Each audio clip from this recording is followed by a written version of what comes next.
Si hay dos coches que destacan en el segmento de los subcompactos son el Toyota RAV4 y el Nissan Qashqai. Hoy vamos a probar la tercera generación de este último, un coche que ha cambiado radicalmente tanto en diseño como en calidad de los interiores, como en calidad de rodadura, como en tecnología y sobre todo con el uso de una nueva plataforma denominada CMF-C, es decir, una plataforma que permite la hibridación ligera y también la hibridación con el uso de la tecnología que utiliza el Nissan Leaf. Hoy vamos a descubrir, para todos aquellos que pensabais que el Nissan Qashqai no podía ser un superventas, si realmente lo es. Así que ponemos la intro y comenzamos.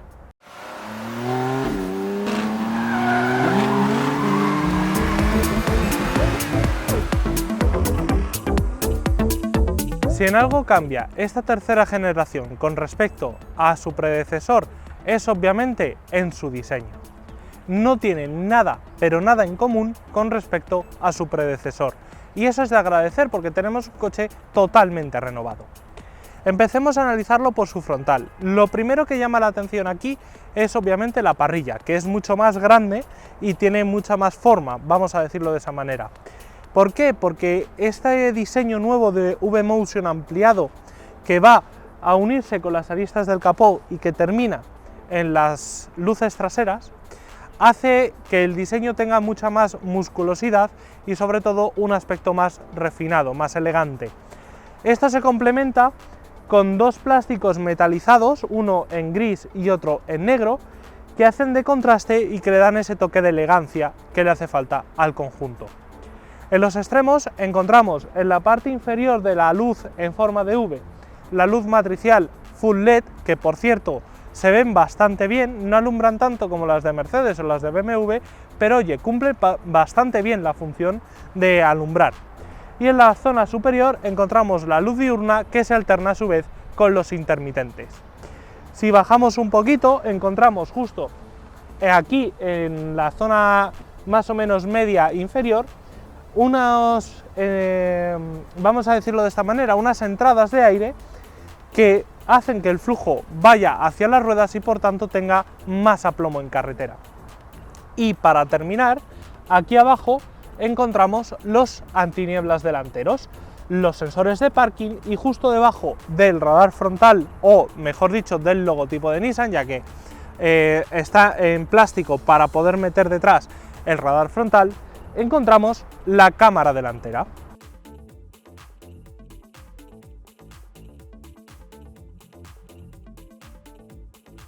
Vamos a empezar a analizar la vista lateral desde delante hacia atrás. Empecemos por el voladizo delantero. El voladizo delantero es bastante grande, está muy bien, está bien compensado. Sin embargo, el voladizo trasero es bastante corto. Fijaros que me cabe una palma prácticamente hasta el final del coche. Y eso está muy bien porque al haber aumentado la distancia entre ejes, permite que los pasajeros traseros vayan mucho más cómodos y sobre todo con mucho más espacio interior que en la generación precedente. Las llantas son de 20 pulgadas en medidas 235/45 y monta de serie neumáticos Michelin Primacy 4. Esta semana ha estado lloviendo a cántaros y os aseguro que estos neumáticos agarran bastante bien. En ese sentido, olé por Nissan por montar estos neumáticos de serie. El espejo lateral también ha cambiado la posición con respecto a la generación precedente. Antes estaba situado en los pilares A y B y ahora están situados en las puertas delanteras. Avanzamos un poquito más para adelante, encontramos una línea de tensión que le otorga un toque musculoso y refinado al conjunto que va desde los pilotos delanteros hasta los pilotos traseros, pasando por encima de los picaportes de las puertas. Aquí en los picaportes delanteros tenemos acceso y arranque sin llave, y si avanzamos un poquito más para atrás encontramos un techo flotante gracias a que el negro piano se ha visto incluido en los pilares C y D, y encontramos una moldura metalizada por la parte inferior de los marcos de las ventanillas, que le da por supuesto también otro toque elegante al conjunto. La vista lateral, al igual que el resto de vistas del conjunto, es completamente nueva, salvo que esta se diferencia en que su diseño es mucho más horizontal. Los pilotos traseros, por supuesto, son de nueva factura, con la típica forma de boomerang que tanto ha caracterizado a Nissan en los últimos años. Todas las luces interiores y exteriores son de LED.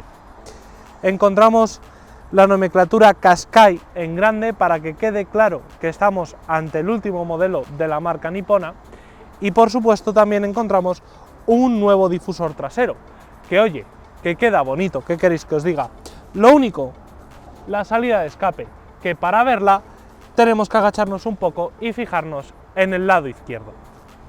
Por lo demás, tenemos un pequeño spoiler trasero en el que vemos incluida la luz de freno y oye, ¿qué queréis que os diga? Tiene ese toque elegante, y por supuesto una nueva luneta trasera que tiene un poquito más de inclinación que en la generación precedente. Por lo demás, nada más. Ahora vamos a ver el interior del coche, porque si el exterior ha cambiado mucho, el interior lo ha hecho completamente.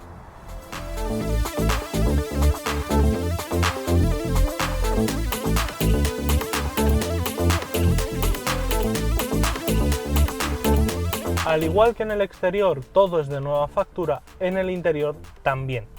Empecemos a analizar el coche de izquierda a derecha y de arriba a abajo. Empecemos por las puertas. Mirad, lo primero, como os he comentado en el exterior, es que el espejo ya no está situado en los pilares A y B, sino que están situados en las puertas. Y eso hace que la visibilidad sea bastante mayor. Luego, las puertas, la calidad de las puertas ha mejorado muchísimo, sobre todo en la zona intermedia. ¿Por qué? Porque aquí arriba tenemos un similacuero blando, al igual que ocurre aquí en la parte superior del salpicadero. En la zona intermedia tenemos cuero auténtico. Tenemos regulación eléctrica con dos memorias, tanto para el conductor como el acompañante, y también con masaje. Tenemos la zona de los elevalunas con un símil a madera muy interesante, que tiene muy buen tacto. Luego tenemos equipo de sonido Bose, tener en cuenta que este es el acabado tope de gama, este es el acabado Tecna Plus. Tenemos también cuero en la parte intermedia del salpicadero. Esta parte intermedia está muy bien acolchada, tiene muy buen tacto y en fin, está muy bien terminada, no cruje absolutamente nada en este salpicadero. Luego en la zona inferior del salpicadero tenemos otra vez ese símil a madera que encontramos en las puertas. En fin, detalles que hacen que un coche tenga o un tacto generalista o un tacto generalista premium. En este caso es esta última. Luego tenemos un volante también de nueva factura, que es algo más cuadrado, más rectangular, que, bueno, es con diferencia, vamos a decirlo de esa manera, uno de los volantes más cómodos que he probado, porque al ser tan rectangular los radios no estorban tanto y por tanto te queda mucho más hueco para poder coger el volante de distinta postura. Al lado izquierdo tenemos los mandos del sistema multimedia y al lado derecho los mandos del control de crucero adaptativo y del asistente de mantenimiento del carril, o mejor dicho, el asistente ProPilot, del que luego os hablaré más en profundidad. Esas formas rectangulares que tenemos en el volante también se ven reflejadas en los mandos de la intermitencia y en los mandos de los limpiaparabrisas. En el lateral izquierdo, en la zona inferior, encontramos el botón para la asistencia a la dirección, el botón para apagar o encender el Start and Stop, el botón para encender o apagar el Head-Up Display, el botón de la apertura del maletero y el botón para regular la intensidad del tacómetro. Ahora que paso al tacómetro, encontramos un cuadro de instrumentos completamente digital, muy bien diseñado, que muestra la información precisa, clara y de forma eficaz, y que, bueno, tiene una buena resolución, que eso actualmente parece mentira, pero hay algunos cuadros de instrumentos que se conforman con un 720 de resolución. Este caso no es. En este caso imagino que será una 1080 porque se ve de cine. Aquí delante encontramos un proyector, un head-up display sobre el cristal, que bueno, está muy bien, queda muy nítido y sobre todo muestra todo lo necesario, muestra la velocidad, muestra también la última señal leída de tráfico, muestra también si va conduciendo o no el coche con el ProPilot, en fin, queda muy bien a la vista y es muy nítido y está muy bien gracias a la información que muestra. La pantalla central. La pantalla central es bastante grande, es de nueva factura, por supuesto, y también muestra la información precisa, es una interfaz medianamente rápida, no es de las más rápidas que he visto, pero va bastante fluido. Tenemos navegador con el TomTom y tenemos, por supuesto, Apple CarPlay y Android Auto de forma inalámbrica. Tenemos aquí diversos menús, como pueden ser las cámaras 360 grados, que esto es de utilidad que podamos ponerlas sin necesidad de tener que meter la marcha atrás. Y si bajamos un poquito más, encontramos las dos salidas de aireación. La luneta delantera se desempaña igual que la luneta trasera por resistencias, aunque también podemos desempañarlo por los flujos de aire. Tenemos volante calefactable, asientos delanteros calefactados y los mandos de la climatización independientes. Y eso se agradece, porque parece mentira que en coches del 2021 mantengamos la climatización dentro de la pantalla central. Que es un incordio, porque tendrías que desviar mucho la vista, pero en este caso, chapó por Nissan, porque mantiene la climatización independiente. Tenemos en la parte delantera un cargador inalámbrico bastante grande, que bueno, tiene en sus laterales sujeción para hacer que el móvil no se balancee. Tenemos, por supuesto, arranque sin llave, y si continuamos un poquito más para abajo encontramos un cambio manual de 6 relaciones en el caso de esta unidad. Tenemos también un freno de mano electrónico, el sistema de auto hold y los modos de conducción, que tenemos 3: Sport, estándar y Eco. Voy a detenerme un poquito a hablar del cambio. El cambio en este caso tiene bastante holgura, ¿vale? No es uno de los cambios más precisos que yo haya probado, porque fijaros que tengo la primera metida y baila bastante. Es más, incluso casi puedo sacar la marcha de su sitio y bueno, no es que sea del todo preciso. Y hay veces que podemos dudar, por ejemplo, entre meter tercera o quinta, e incluso cuarta o sexta en este caso. Yo, sinceramente, ahora os hablaré de ello en el apartado dinámico, pero si tuviera que elegir me quedaría con el cambio X-Tronic de 7 relaciones que tiene Nissan, porque va a ser mucho más preciso y va a aprovechar mejor esta mecánica que el cambio manual.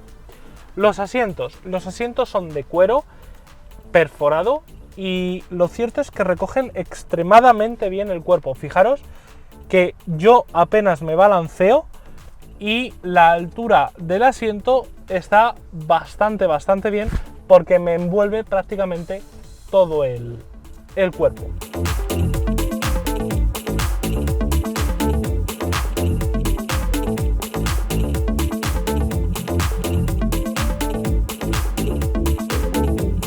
Lo primero que llama la atención para acceder a las plazas traseras es el ángulo de apertura de la puerta trasera, que es de 90 grados.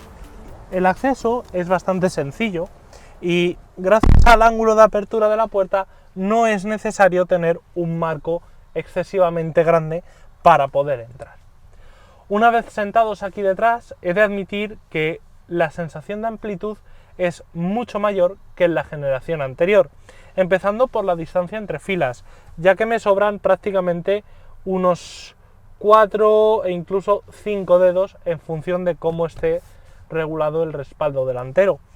Pero oye, ¿qué queréis que os diga? Fijaros que al techo me sobran también otros 4, de amplitud vamos muy bien. Oye, está muy conseguido el espacio aquí detrás. Antes de continuar con las plazas traseras, he de mencionaros que los cinturones de seguridad delanteros son regulables en altura y que en la consola central encontramos una guantera central bastante grande donde poder dejar algún que otro objeto. Aquí detrás encontramos tomas USB-C y USB-A, al igual que en la consola del medio, y luego tenemos aquí la misma calidad en las puertas que en las plazas delanteras, cosa que es de agradecer porque no siempre los pasajeros traseros son tratados de la misma manera que los pasajeros delanteros. Los asientos en este caso también son de cuero perforado, por supuesto, y tienen un buen soporte lateral. He de admitir que el cuerpo sí balancea, como en cualquier plaza trasera, pero no tanto. Recogen bastante bien el cuerpo. Vamos a ver ahora la plaza central. La plaza central tiene dos portabebidas. Encontramos un respaldo algo más duro, como es habitual en este tipo de plazas, y un túnel central debido a que este coche puede llevar opción al 4x4 en el motor de 158 caballos y cambio automático. Entonces, claro, hay que llevar un eje de transmisión, entonces por eso lleva el túnel. Volviendo al tema de la plaza central. A ver, sí que es cierto que aunque tenemos un respaldo más duro y tenemos que apoyar los pies encima del túnel central, no se va del todo mal. Y sí que es cierto que el problema lo vamos a tener en anchura, no en comodidad, porque, a ver, vamos a ser sinceros, para un uso puntual la plaza central está bastante bien, pero para hacerse un viaje largo de 6 horas a la playa, pues comprenderás que no es lo suyo. Para eso te compras un monovolumen con 5 plazas reales. O 7, ya depende de la familia que tengas. Ahora, os digo una cosa, parece mentira, pero es una de las plazas centrales más cómodas que hay actualmente en el mercado. No por la altura libre al techo, ya que el peluquín sí que me toca con el techo, ni tampoco la distancia con las plazas delanteras al tener que llevar los pies en el túnel de transmisión, pero sí que he de recalcar que, bueno, la habitabilidad, la luminosidad que proporciona el techo y sobre todo la sensación de amplitud es uno de sus puntos fuertes. Ahora vamos a ver el maletero, porque como este es un coche familiar, tendremos que tener un maletero acorde para poder viajar con la familia. El maletero del Nissan Qashqai dispone de apertura y cierre completamente eléctricos, además de, por supuesto, de forma neumática. Tenemos un maletero con los 5 asientos de 504 litros, es decir, algo más de 50 litros que la generación anterior. Si abatimos los asientos traseros, que por cierto se abaten en proporciones 60-40, dispondremos de 1.447 litros. Estas medidas están en la media del segmento, pero gracias a una boca de carga bastante grande y a un plano uniforme y a unos huecos también uniformes, vamos a decirlo de esa manera, pues se puede aprovechar mucho mejor el espacio y de esta manera tenemos la posibilidad de meter más objetos. Tenemos unas bandejas que, como podéis ver, son extraíbles y que podemos colocar a dos alturas. Justo debajo, en el doble fondo, encontramos el subwoofer del equipo de sonido Bose y además el kit repara pinchazos. Ahora sí que sí, cierro el coche, abro el motor, os explico un poquito las opciones mecánicas que hay disponibles actualmente y las que van a venir y ya nos ponemos en marcha. ¿Os parece? Venga, al lío.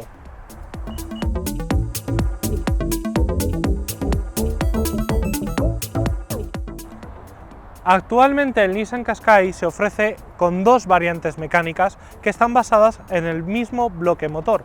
Se trata del 1333 DIGT de gasolina con hibridación ligera. Hay dos opciones en potencia, el 140 caballos con 240 Nm de par y este que tenemos aquí, el 158 caballos con 260 Nm de par. Si queremos la opción a 4x4 tenemos que irnos sí o sí al cambio automático Xtronic, que solo se puede montar en este último motor, en el 158, y que es de 7 relaciones. No obstante, en el año 2022 llegará el sistema ePower, un particular sistema híbrido no enchufable que utiliza las tecnologías del Nissan Leaf. Este sistema está formado por una batería de alto rendimiento y una motorización integrados con un motor de gasolina de 154 caballos con compresión variable, un generador de energía y un inversor. A esto se le añade un motor eléctrico de 190 caballos que curiosamente usa el motor de gasolina para generar electricidad. Por tanto, las ruedas solo serán impulsadas por el motor eléctrico.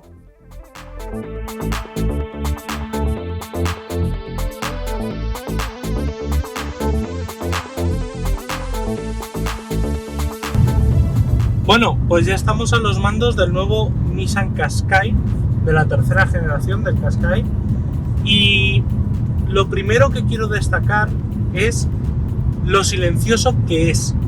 Mirad, vamos a 120 por hora, va el cuentarevoluciones en algo más de 2400 y pico, casi las 2500 vueltas, y fijaros que lo único que se oye es el ruido aerodinámico característico de cualquier otro coche. Y eso se agradece porque la generación anterior pecaba en cierta manera de ruidosa. Antes os he mencionado una holgura que tenía el cambio, ¿verdad? Fijaros que vamos en marcha, vamos en sexta y la palanca la podemos mover de cierta manera.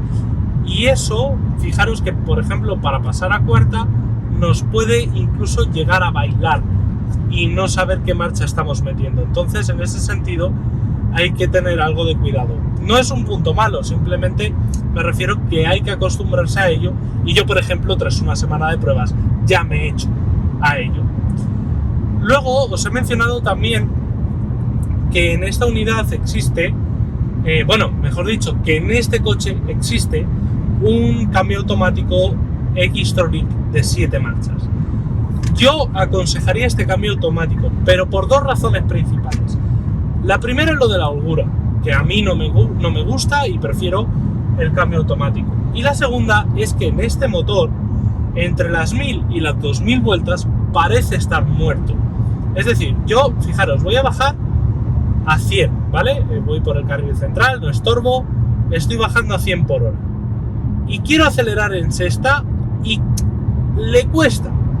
No parece que tenga 158 caballos. Entonces, ¿qué aconsejo yo en estas circunstancias? Aconsejo dos cosas. O bien cogerse el cambio automático para que sea el cambio automático quien sea capaz de bajar las marchas y de revolucionar el coche hasta tal punto de poder dar la patada y acelerar. O bien jugar con las marchas, bajar un poquito y coger velocidad. Por ejemplo, ahora nos vamos a incorporar al carril de la izquierda y en cuarta podemos coger velocidad sin ningún problema. Entonces, bueno, hay esas dos opciones, o jugar con el cambio o cogerte el cambio automático X-Tronic. Esto se puede arreglar también con los modos de conducción. Si seleccionamos el modo Sport, la viveza del motor cambia mucho, pero muchísimo, y pasa a ser un motor mucho más vivo que en los modos estándar y en los modos Eco. Otra de las cosas que ha mejorado considerablemente con respecto a la generación precedente, aparte del aislamiento, es el tarado de la suspensión. Este es un coche con una suspensión bastante más blanda que la generación anterior, pero eso no quiere decir para nada que sea un coche más torpe en curvas. Es más, es bastante más ágil, pero menos que, por ejemplo, un Peugeot 3008. Volviendo al tema de suspensiones, esta suspensión filtra increíblemente bien prácticamente todas las irregularidades del terreno. Esto hace que el confort en carretera sea prácticamente absoluto, y eso se agradece. Es más, en ciudad, por ejemplo, lleno de resaltos, de cambios de nivel, de calles adoquinadas, pues prácticamente se hace como si toda la carretera fuera lisa, y eso también se agradece, porque cuando viajas con la familia y niños pequeños, pues siempre hay alguno que se queja.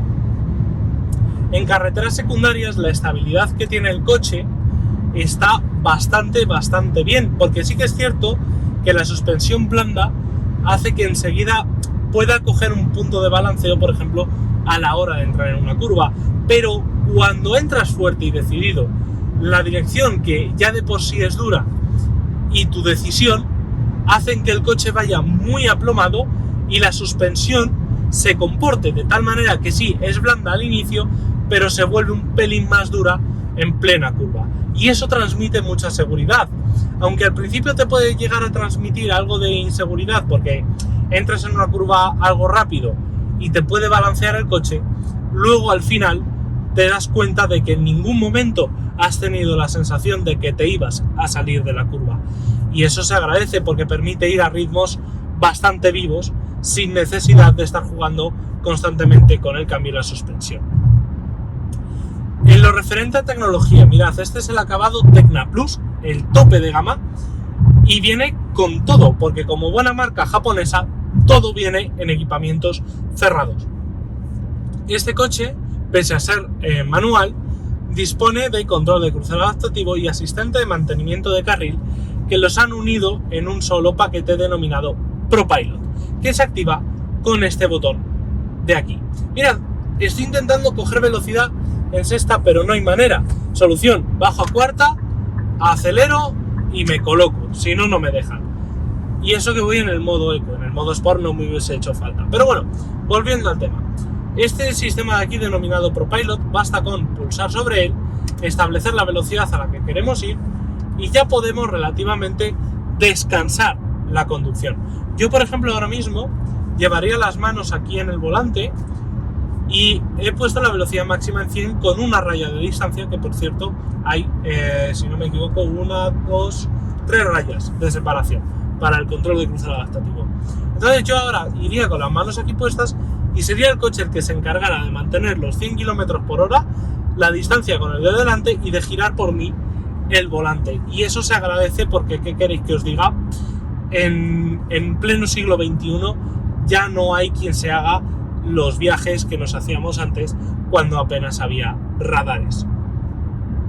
Este coche, por supuesto, también tiene ángulo muerto, frenada de emergencia delantera y trasera, tiene detectores de alerta de tráfico cruzado, dispone de detección de peatones y ciclistas, dispone de cámaras 360 grados y por supuesto también dispone de la frenada de emergencia, incluso con el control de crucero adaptativo, cosa que me ha sorprendido porque justo ayer tuvimos que frenar bastante fuerte con lluvia y el coche iba conduciendo el coche solo con el radar frontal porque no leía bien el carril y entonces el coche desconectó el sistema. Pero el de delante se detuvo, había muchísima niebla y lluvia, yo no me di cuenta y el coche hincó el freno y se detuvo al unísono, cosa que desde mi punto de vista es de agradecer. Con lo cual, para no enrollarme mucho, aparte del sonido Bose y de las asistencias a la conducción, este coche es un tope de gama y por tanto también lleva los asientos calefactables, el volante calefactable, el limpiaparabrisas con la luneta igual que la de atrás, con resistencias para desempañar, en fin, el head-up display que se ve de maravilla, todo de serie. Y eso, amigos míos, se paga, porque el Tecna Plus no es que sea caro, pero sí que es cierto que dentro de los que hay es el más caro. Este coche, esa unidad en concreto, puede costar sin descuentos unos 35.000 euros. Es un coche dentro del segmento, dentro del precio del segmento, y que con el cambio automático se iría prácticamente a unos 38.000 euros. ¿Cuánto consume este coche? Pues mirad, este coche consume, desde que lo repostamos, que hace 561 kilómetros de ello, marca un consumo medio de 7,3 litros. Desde que lo puse a cero, en 475, un consumo de 6,9 litros. Y desde que hemos arrancado en Alcalá de Henares, que ha sido todo autovía a velocidades legales y a ritmos normales, vamos a decirlo de esa manera, estamos hablando de un consumo desde salida de 7,5 litros cada 100 kilómetros. Sin embargo, a la ida, el consumo medio ha sido de 5,4 litros. Fijaros que estoy teniendo que jugar con el cambio porque no me deja acelerar directamente en la sexta velocidad. Ahora bien, ¿qué consume realmente este coche? Pues mirad, la media, como habéis podido ver, está en unos 7 litros. Ese es el mixto. Ahora, en ciudad puede estar rondando incluso los 8 litros. Y en autovías, lo normal es rondar los 6 o los 6,5. Y luego en carreteras nacionales, en función de cómo nos pese el pie, estamos hablando de consumo de entre 5 y 8 litros. Esto hace que con un depósito y una media de unos 7 litros te puedas recorrer sin ningún problema 800 kilómetros. Y eso está muy bien, porque en los tiempos que corre con depósitos pequeños, pues ¿qué queréis que os diga? Se echa en falta algo más de autonomía. Dos cosas que se me olvidaban. La primera es que en la parte inferior del morro hay aperturas dinámicas para refrigerar el motor en función de sus necesidades. Y segundo, es que este coche es un microhíbrido, pero no es un microhíbrido como por ejemplo algunos de Hyundai que tienen modo vela y que según levantas el pie se ponen por inercia. No. Este sistema microhíbrido solo funciona para detener el coche, de tal manera que si estás utilizando el freno de motor y bajas de los 10 km por hora, el motor se apaga y te detienes con el motor apagado, pero nada más. El sistema microhíbrido, aparte de aportar energía extra para llegar a esos 158 caballos, no hace nada más. Bueno, y hasta aquí el final de la videoprueba de la tercera generación del Nissan Qashqai. Un coche que me ha sorprendido en todos los aspectos y que me deja expectante de la versión e-Power que vendrá a mediados del 2022. Tengo muchas ganas de probar esa versión. Si te ha gustado el vídeo, dale al like y suscríbete al canal. Si todavía no lo has hecho, ¿a qué estás esperando? Dale a la campanita para ser de los primeros en recibir las notificaciones de nuestros nuevos vídeos y además así te enterarás de cuando publiquemos la videoprueba del Nissan Qashqai e-Power. Aquí te dejamos todas nuestras redes sociales. Sin más dilación, me alegro de haber estado una semana más con todos vosotros y nos vemos en un próximo vídeo. Cuidaros y hasta la próxima.